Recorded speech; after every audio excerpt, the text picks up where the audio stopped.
Assalamualaikum sahabat Nijos Channel. Salam sejahtera untuk kita semua. Semoga sahabat sehat-sehat saja. Amin. Kali ini kami mengajak sahabat untuk mendengarkan kajian Islami Ahad pada subuh. Penyelenggaranya adalah DKM Masjid Jami Al-Ikhwan, Komplek Hankam Kelapa II, Depok. Penceramahnya adalah Kiai Haji Sihabuddin Ahmad, Ketua Umum Majelis Ulama Indonesia Kota Depok. Adapun topiknya, Tafsir Al-Quran, Surah Al-Baqarah ayat 154 sampai dengan 157. Oleh karena itu, marilah kita simak apa yang akan disampaikan. Semoga dapat menambah ilmu dan wawasan keislaman kita semua. Jangan lupa subscribe, like, share, komen dan nyalakan lonceng notifikasinya. Assalamualaikum warahmatullahi wabarakatuh. Seperti biasa kita buka ta'lim kita dengan bacaan suratul Fatihah. Ala hadhihi niyyah wa ila hadrati Syekh Syekh wa ila ruhi min ahlina wa ahlikum ajma'in. Susunna jamaah majlis ta'lim Masjid Jami Al-Ikhwan. Al-Fatihah. A'udzu billahi minasyaitonir rajim. Bismillahirrahmanirrahim. Alhamdulillahirabbil alamin. Ar-Rahmanir Rahim. Maliki yaumiddin. Iyyaka na'budu wa iyyaka nasta'in. Ihdinas siratal mustaqim. Siratal ladzina an'amta 'alaihim ghairil maghdubi 'alaihim waladdallin. Amin. Bismillah walhamdulillah. Wassalatu wassalamu ala Rasulillah Sayyidina Muhammad ibn Abdillah wa ala alihi wa sahbihi wa man nasarahu wa wala. Wala hawla wala quwwata illa billah ma ba'du. Subhanaka la ilma lana illa ma 'allamtana innaka antal alimul hakim. Farabbi shrah li sadri wa yassir li amri wahlul 'uqdatam min lisani yafqahu qawli. Rabbana zidna ilman walhiqna bis salihin. Amin. Qala Syekhul Mufassir rahimahullahu ta'ala wa adaman naf'a bihi wa bi'ulumihi fid darain. Amin. Kita lanjutkan bacaan kita sekarang Al-Baqarah 155.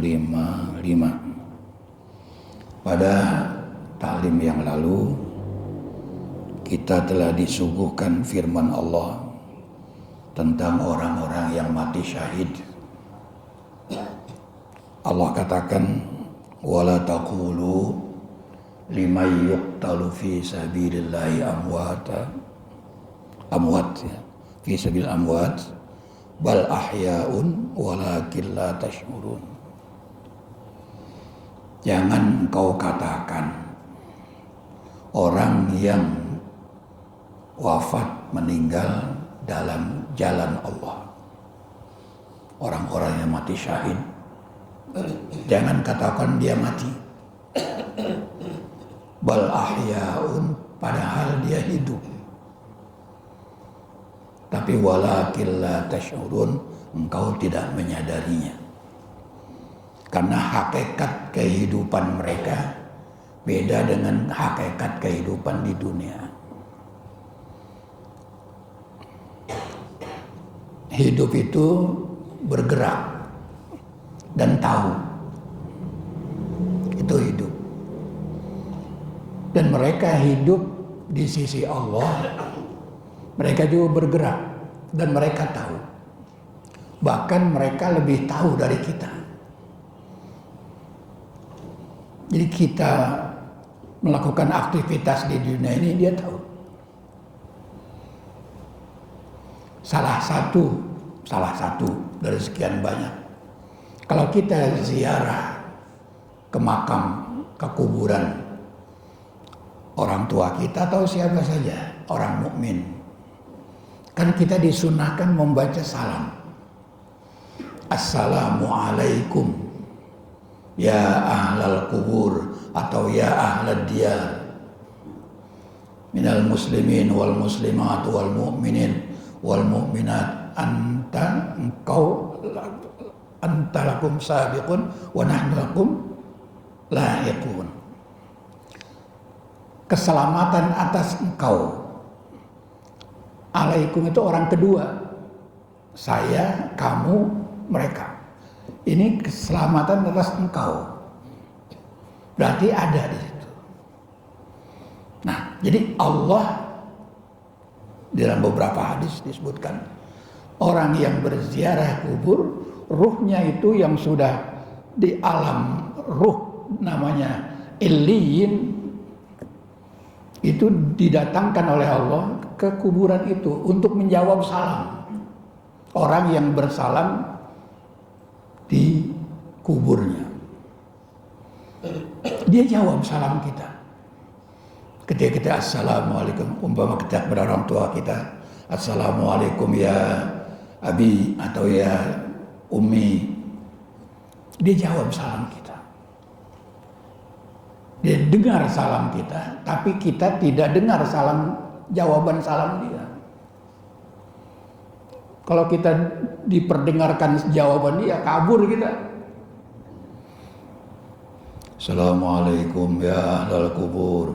Waalaikumsalam. Dia tahu panggilan kita, tapi kita tidak tahu jawaban dia. Itu alam barzakh namanya. Kemarin saya sebutkan alam barzakh. Jadi prosesnya begini. Ruh yang masuk ke dalam janin kandungan itu di alam arwah, calon-calon manusia itu sudah beriman pada Allah. Kata Allah, alastu bi rabbikum, bukankah aku Tuhan kalian? Semua calon manusia ruhnya menjawab, qalu bala. Mereka menjawab, bala, benar engkau Tuhan kami. Syahidna, kami telah bersaksi. Kami bersaksi bahwa engkau Tuhan kami. Nah, kemudian suami istri berhubungan, hamil. Pada kehamilan usia 4 bulan, ruh itu Allah masukkan. Calon manusia yang sudah beriman pada Allah masuk dalam janin. Jadilah menyatu antara fisik dengan ruh. Biasanya 9 bulan di alam rahim namanya. Lahir sudah menyatu fisik dan ruhnya. Sudah, terus kita hidupnya di dunia. Ada ruhnya, bisa bergerak, bisa tahu dan bisa bergerak sana kemari. Lalu pada saatnya kita meninggal, ruhnya pisah lagi.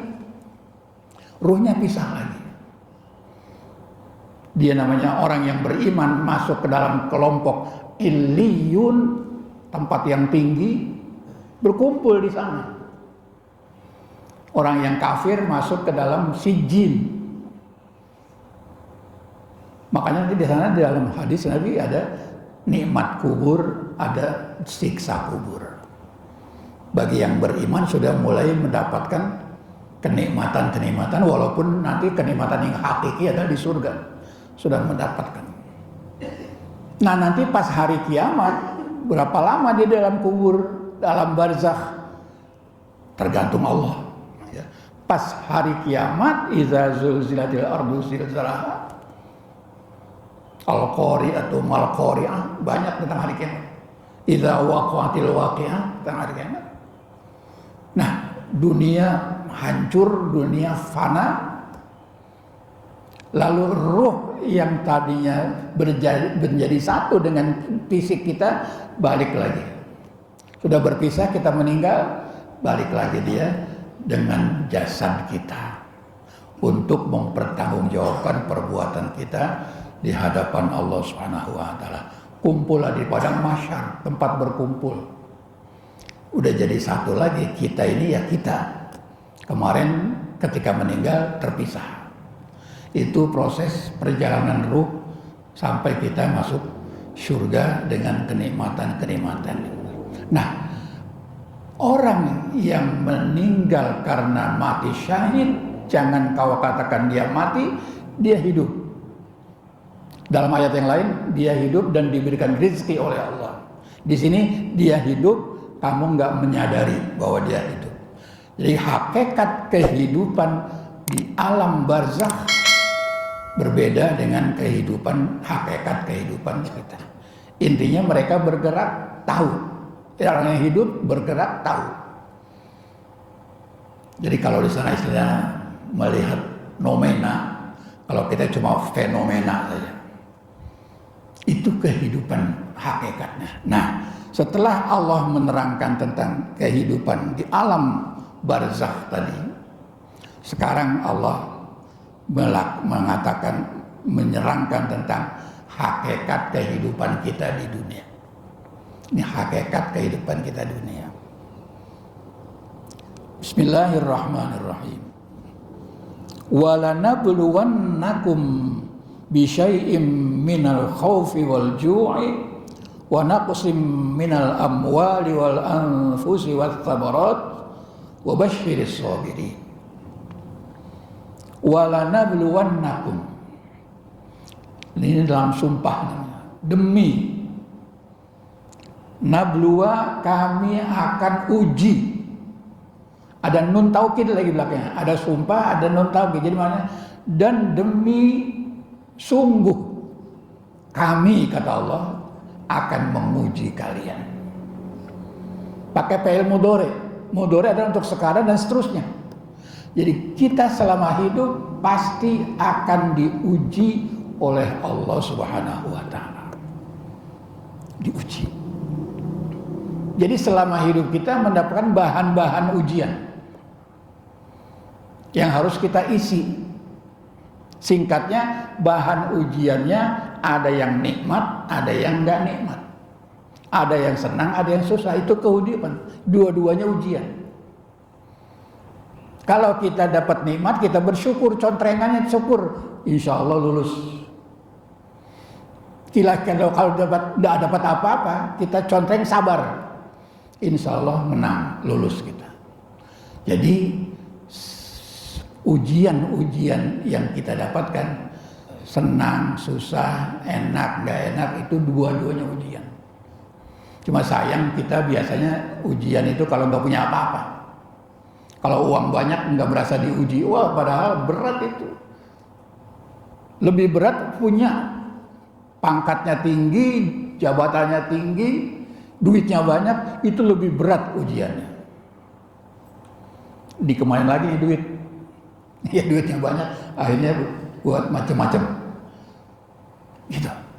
Jadi cuma kita merasa kalau nggak punya apa-apa diuji, kalau punya nggak diuji. Padahal dua-duanya ujian. Wa nabluwannakum, pasti sungguh kami akan menguji kalian terus-menerus sampai wafat kita. Ada kadang-kadang senang, kadang-kadang susah. Kadang-kadang punya nikmat, kadang-kadang enggak ada. Itu dua-duanya ujian. Bisa Bapak lihat di surah Al-Fajr ayat 15-16, fa'amal insanu itu ya. Nanti itu tentang ujian. Banyak ayat yang menerangkan tentang ujian hidup ini. Jadi kita selama hidup ini dapat bahan ujian. Dan ujian sesuai dengan tingkatannya. Untuk naik ke SMP, dari SD, ujiannya ya seperti itu. Tidak terlalu berat. Dari SMP naik ke SMA, naik perguruan tinggi, makin tinggi kedudukan kita, makin berat ujian. Gitu ya. Jadi kami, kata Allah, sungguh kami akan menguji kalian. Tapi ternyata ujiannya kecil. Wa nabluwannakum bisyai'in, dengan sedikit. Syai' itu sesuatu manasanya. Ada sedikit, tidak besar, tidak besar. Walaupun kita merasakan ujian begitu berat, tapi menurut Allah ujian di dunia ini kecil atau sedikit.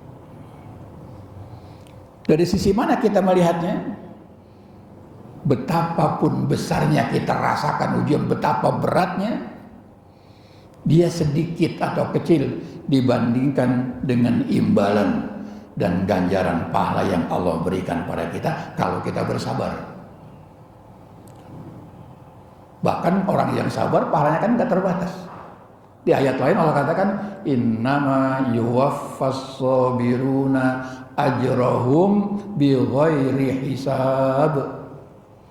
Sesungguhnya hanyalah kami Allah akan memenuhi ganjaran pahala orang yang sabar bighairi hisab, tanpa hitungan. Artinya besar. Jadi ujian yang kita rasakan betapa berat itu kecil menurut Allah, dan harus kita lakukan. Kita katakan itu kecil karena kalau kita hadapi itu dengan sabar, berarti nanti imbalannya besar di sisi Allah, pahalanya besar. Nah, jadi Allah katakan ujiannya kecil, sedikit. Apa ujian yang pertama yang dianggap kecil? Minal khaufi, rasa takut, rasa khawatir.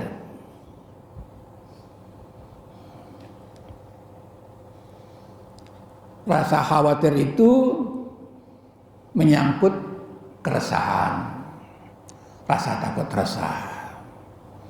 Kemudian dugaan kita nih kalau begini nanti akan buruk bagaimana. Ada perasaan kekhawatiran masa depan.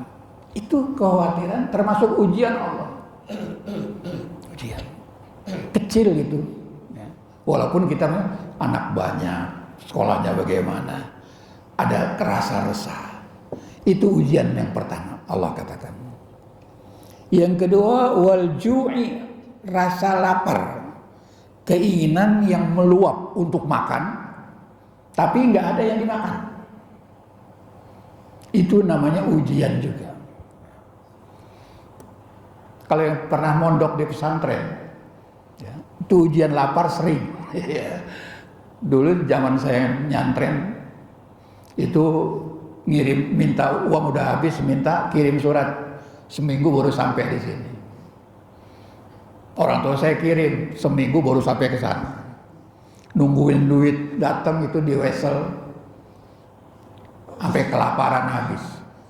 Kepengen yang meluap-luap tapi nggak ada. Akhirnya pinjam uang begitu ya. Itu rasa lapar ada. Maka lapar itu juga ujian. Kita merasa udah kepengen makan tetapi tidak ada yang dimakan. Yang dibutuhkan nggak ada. Itu ujian. Nah, maka makan itu yang paling nikmat ketika lapar. Ketika lapar baru nikmat makan. Biar makan nasi sama kerupuk sama kecap, kalau lapar banget enak itu, nikmat. Karena kita merasa habis diuji lapar, kemudian dapat yang bisa kita makan, walaupun tidak seberapa nikmat. Kalau kita biasa menjadi nikmat banget karena lapar. Saya pernah jalan sama kiai saya ke Kalitidu, Bojonegoro, karena ada santri yang meninggal jatuh dari kereta api. Sampai di Bojonegoro di stasiun terminal bus, kiai saya lapar. Siap, kita makan yuk. Makan di mana? Kayak ini di terminal. Enggak, udah lapar nih. Makan di terminal. Sedang makan bagaimana? Ini makanannya yang enak atau kita yang lapar? Kalau menurut kebiasaan ini kurang enak makannya. Tapi karena lapar jadi lahap juga. Nah itu ujian. Ujian kepengen makan tapi tidak ada. Kemudian kita bersabar. Nanti di belakang suruh bersabar. Ini ujian yang kedua. Lapar. Kemudian apa lagi? Wa naqsim minal amwali wal anfusi was samarat. Yang ketiga, wa naqsim minal amwal, kekurangan harta.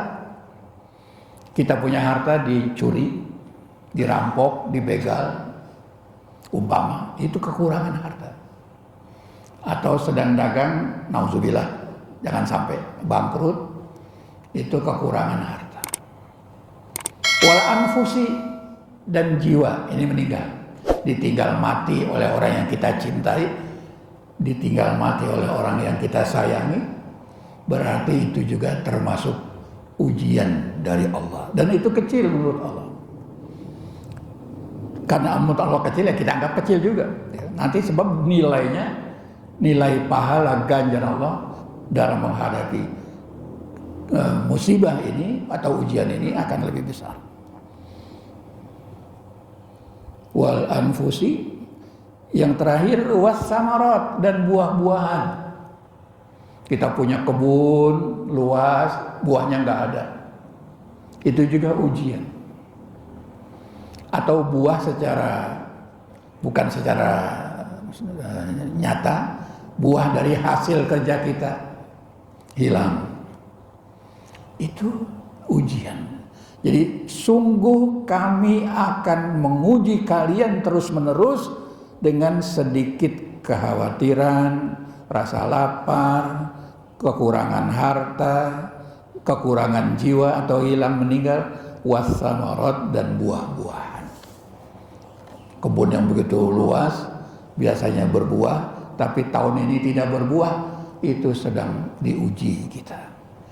Nah, bagaimana sikap kita ketika mendapatkan ujian itu? Lalu Allah katakan, kita lihat tafsirnya dulu. Wala nakhtabirannakum bisyai'in yasirin, dan pasti kami akan coba kalian, kami uji kalian bisyai'in yasirin, dengan sesuatu yang kecil, yang sedikit. Kalau ayatnya bisyai'in, tafsirnya bisyai'in yasirin, udah kecil sedikit. Apa itu ujiannya? Ini tafsirnya, min alwanil bala, dari macam-macam bencana. Bencana tadi kelaparan segala macam itu bencana, macam-macam bencana. Nah, lalu apa yang harus kita lakukan? Kata Allah, wa basyiris sabirin, wa basyiris sabirin, dan kabarkan gembira olehmu wahai Muhammad sallallahu alaihi wasallam as-sabirin, orang-orang yang sabar. Apa kabar gembiranya? Ay basyiris sabirina, kasih kabar gembira orang yang sabar dalam menghadapi ujian tadi, alal masaib, atas musibah-musibah, wal balaya, dan bencana-bencana. Apa kabar gembiranya? Bi jannatin naim, dengan surga yang penuh dengan kenikmatan. Sabar hadapi itu, karena itu ujian dari Allah. Kabar gembiranya orang yang sabar, tafsirnya adalah orang-orang yang akan mendapatkan surga yang penuh kenikmatan, karena nilai kesabarannya itu adalah pahalanya besar. Baik. Selesai tafsirnya. Summa bayyana ta'ala ta'rifas sabirina biqauli. Lalu Allah menerangkan definisi sabar. Apa itu sabar? Setelah mendapat banyak musibah tadi, bencana, kasih kabar gembira orang yang sabar. Nah, siapa yang sabar itu? Yang sabar, kabar gembiranya surga yang penuh nikmat. Lanjutan ayatnya, orang yang sabar adalah yang dikasih nikmat yang banyak oleh Allah. Alladzina idza asabathum musibatun qalu inna lillahi wa inna ilaihi raji'un. Itu orang yang sabar. Orang yang sabar adalah orang-orang yang apabila dia tertimpa musibah, dia tertimpa ketidakenakan, ketidaknyamanan, model yang tadi sudah disebutkan, dia mengatakan, inna lillahi, kami ini milik Allah. Kita nggak punya apa-apa, semuanya Allah. Allah berkehendak begitu, kita terima sebagai takdir nasib bagi kita. Allah maha bijaksana. Jadi artinya setiap musibah yang kelihatannya bukan dari Allah ya, kelihatannya karena ketidakenakan, itu di samping musibah pasti ada hikmah. Ada hikmah yang besar apabila setiap peristiwa yang gak enak ada hikmahnya. Innalillah, kita milik Allah. Allah mau berbuat apa saja terserah Allah. Tapi Allah berbuatnya maha bijaksana. Ada hikmah di balik segala macam kemusibahan atau bencana itu. Ada musibah. Di kita biasanya kalau ada orang tabrakan, kakinya patah, untung cuma kaki, tangannya masih untung. Sampai meninggal pun untung meninggal. Kalau hidup kayak apa badannya, rusak semua. Itu ada hikmah di balik itu. Makanya banyak hikmah. Setiap peristiwa yang gak enak itu ada hikmah. Ayat yang paling, jadi Allah nggak zalim. Qulillahumma malikal mulki tu'til mulka man tasha wa tanzilul mulka mimman tasha wa tu'izzu man tasha wa tudhillu man tasha biyadikal khair. Di tanganmu lah ya Allah segala kebaikan. Jadi Allah selalu berbuat baik. Cuma cara Allah berbuat baik ada yang diuji dulu, nanti setelah diuji dia akan tetap menjadi yang baik. Makanya kita disunatkan kalau ada jenazah, sholat jenazah, nanti terakhir oleh imam ada syahadah. Saudara-saudara almarhum kita yang kita sholati, kita bersaksi, mudah-mudahan min ahlil khair, termasuk orang yang baik. Kalau di Jawa biasanya saya sering ikuti supaya almarhum kita saksikan saya rame-rame al khair khair. Jadi baik, ada hikmah di balik itu. Saya pernah diprotes sama murid saya. Dia Islam, tapi kehidupannya preman gitu lah. Tapi dia Islam.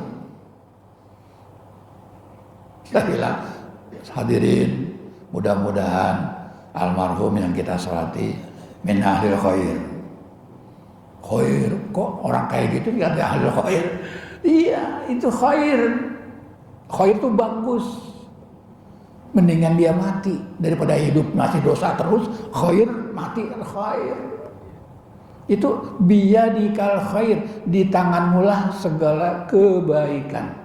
Allah lah selalu memberikan kebaikan. Kalau kita diuji, itu cara Allah supaya setelah diuji kita lebih baik lagi. Ada hikmah di balik peristiwa-peristiwa yang tidak mengenakkan kita, yang tidak menyenangkan kita. Itu saya. Jadi orang yang sabar adalah orang yang mengatakan innalillah. Kami ini milik Allah. Allah mau apain aja terserah, karena Dia yang memiliki kita semua. Dan setelah itu yang kedua, wa inna ilaihi raji'un, dan sesungguhnya kami, kita ini hanya kepadanya raji'un, dikembalikan oleh Allah, yaitu meninggal, ketemu Allah, atau kita akan ketemu nanti di hari akhirat. Kami akan kembali kepada Allah. Itu di dalam kita melihat siapa yang sabar. Sabar itu kalau kena musibah katakan inna lillahi wa inna ilaihi raji'un. Sayangnya di kita itu kalau ada orang tabrakan, kita bilang inna lillahi wa inna, orang belum meninggal. Kan inna lillahi, orang meninggal, bukan. Ada musibah apa saja kita komentar inna lillahi wa inna ilaihi raji'un. Masyarakat biasanya kalau itu untuk orang yang meninggal, sehingga kalau tabrakan nggak ngapa-ngapa dia bilang itu kan belum meninggal. Ya memang belum meninggal, tapi semuanya kejadian itu Allah yang Allah yang memuji kita sekalian. Ini di dalam kaitannya dengan yang disebut sabar. Satu ayat lagi lanjutannya sebelum kita masuk kepada yang lain.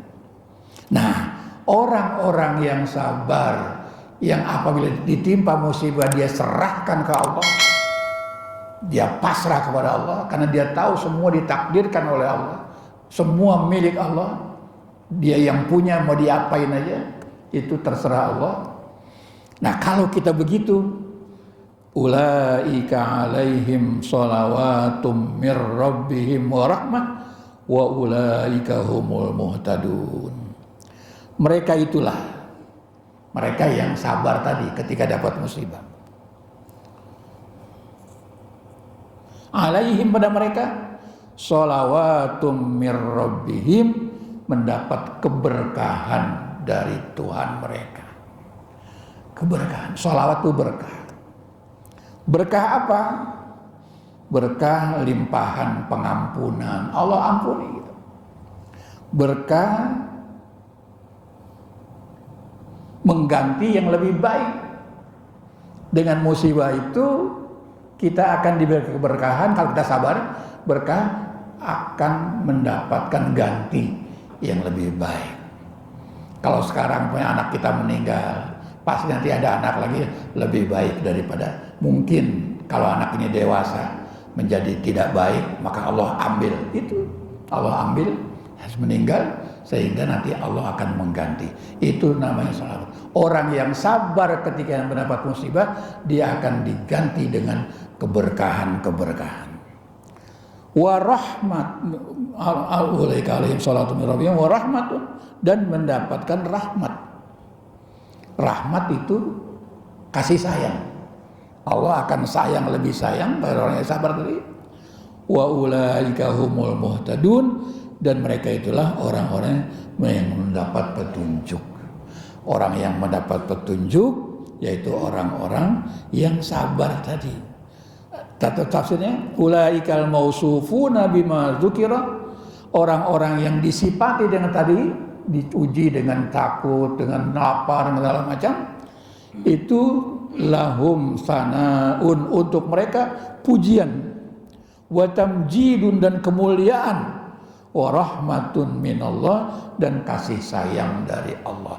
Asal satu syaratnya, sabar. Ini sudah kehendak Allah, maunya Allah begitu, kita terima. Insya Allah nanti ada keberkahan-keberkahan yang akan diganti oleh Allah Subhanahu wa taala. Wa humul muhtadun, mereka itulah orang yang diberikan petunjuk. Bukan hanya petunjuk di dunia, ila tariqil sa'adati, mendapat petunjuk sampai kepada jalan keberuntungan, fid dunya wal akhirah, beruntung di dunia dan akhirat, bahagia di dunia dan akhirat. Ini yang dimaksud dengan hakikat kehidupan dunia yang berbeda dengan hakikat kehidupan di akhirat, di alam barzakh ya. Yang kemarin alam barzakh hidupnya seperti itu, walaupun kita nggak merasakan, tapi mereka merasakan semua. Dan kita di dunia ini juga hakikat kehidupan kita ada musibah, ada ketidakenakan, ketidaknyamanan. Itu semua memang Allah siapkan untuk kita lulus ujian. Kita diuji terus sehingga kita lulus terus sampai jadi manusia yang berguna dan berbahagia dunia akhirat. Wallahu alam, sampai situ. Insyaallah nanti kita lanjutkan tentang masalah ada kaitannya apa tidak. Kita lihat nanti tentang Safa Marwah. Perjalanan sa'i antara Safa Marwah nanti ada kaitan dengan ayat yang sebelumnya. Mudah-mudahan apa yang kita kaji bermanfaat. Allah Subhanahu wa taala senantiasa menambahkan ilmu manfaat pada kita, berikan kita rezeki yang halal yang berkah untuk dapat mengabdi pada Allah dengan sebaik-baiknya. Subhanaka wa bihamdika asyhadu an la ilaha illa anta astaghfiruka wa atubu ilaik. Bismillahirrahmanirrahim. Alhamdulillahil alamin. Allahumma shalli ala sayyidina Muhammad wa ala ali sayyidina Muhammad. Allahumma zidna ilman walhiqna bis salihin. Allahumma ij'alna minal ladzina yastami'una al-qawla fayattabi'una ahsana. Allahumma rabbana atina fid dunya hasanah wa fil akhirati hasanah wa qina adzaban nar. Walhamdulillahi rabbil alamin. Amin. Assalamualaikum warahmatullahi wabarakatuh. Terima kasih telah menonton video ini hingga selesai. Jika video ini bermanfaat, jangan lupa like, share, dan subscribe untuk konten religi lainnya. Sampai jumpa di video berikutnya. Tetap jaga kesehatan. Wassalamualaikum warahmatullahi wabarakatuh.